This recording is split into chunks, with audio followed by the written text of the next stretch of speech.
Welcome back. Thanks for staying with us. President of the Jamaica Manufacturers and Exporters Association, Mr. Siaga, is renewing his call for the government to see the viability of a vibrant manufacturing sector. Mr. Siaga made the call as he toured the operations of Chavut, a small manufacturing entity in Spanish Town, St. Catherine. We have more in this week's edition of the Business Review with Dashan Hendricks.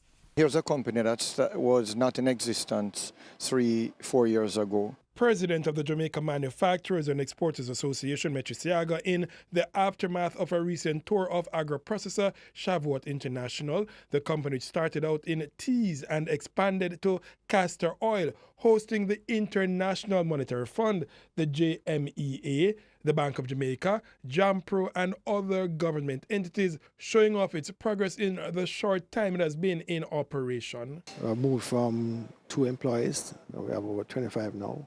And in the peak season, we can go up to as much as 50. And now pushing into new products. We have done quite a bit. We're now going into breadfruit flour.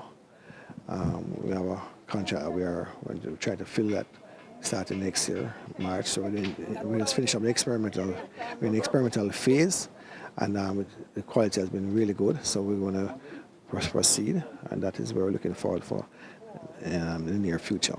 The growth impressive enough to prompt the JMEA boss to press the government to look out for other micro-entities. Most impressive of all is that over 90% of their production is exported.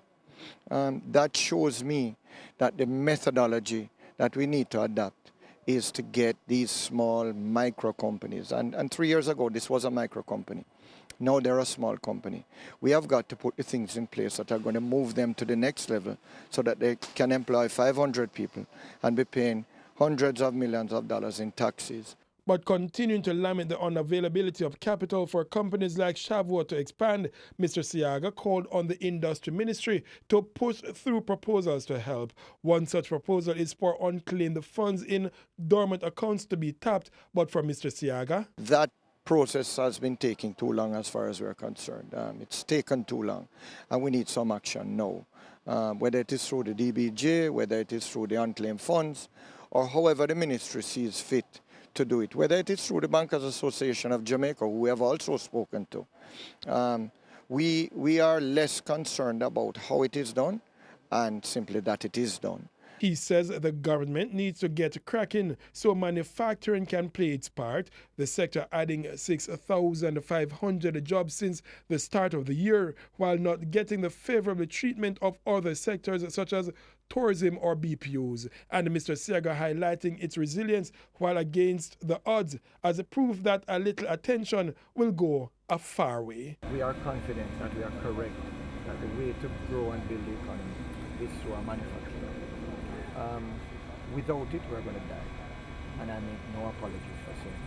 If we feel that we can be a service-centered economy,